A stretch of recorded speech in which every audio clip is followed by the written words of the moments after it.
I own the Jointmaker Pro by Bridge City Tools, and one of the things I like to do with it is cut very thin pieces of wood for inlay work.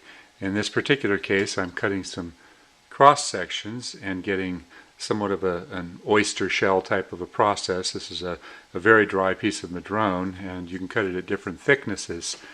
And I made a bit of a discovery that I think could be quite interesting. I cut two very nice pieces and I booked them back together.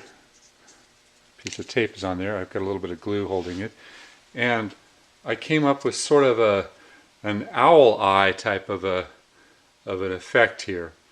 Now if I was going to use some kind of an animal type of an inlay, I could use this cross grain eye pattern to start off the inlay, and might be able to come up with something very, very unusual, something difficult to achieve with another process. And as you can see, it's very thin. Each piece is exactly the same thickness. I did do a little bit of sanding. I taped them together to keep them strong, and they are glued at that very thin joint. But I could work that into an inlay. And without the Jointmaker Pro, I would have a very difficult time doing this. Working in the round down here, you have to be very careful because the clamping mechanism that comes with it is not adequate. You have to add an additional clamp to really, really fasten it.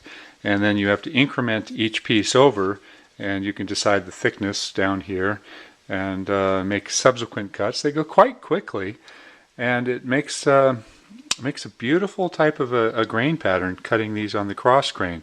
I did cut a little flat on one side. That's where I wanted to join these two together, and also made it so that this would be a little bit more stable up against the fence.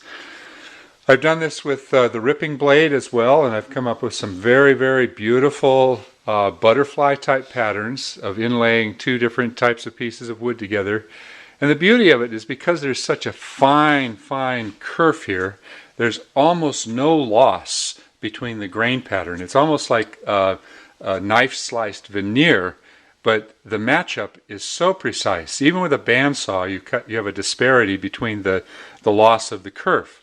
So there are some things that you can do with this Jointmaker Pro if you're creative and come up with some interesting ideas. I kind of like the idea of owl eyes. What do you think?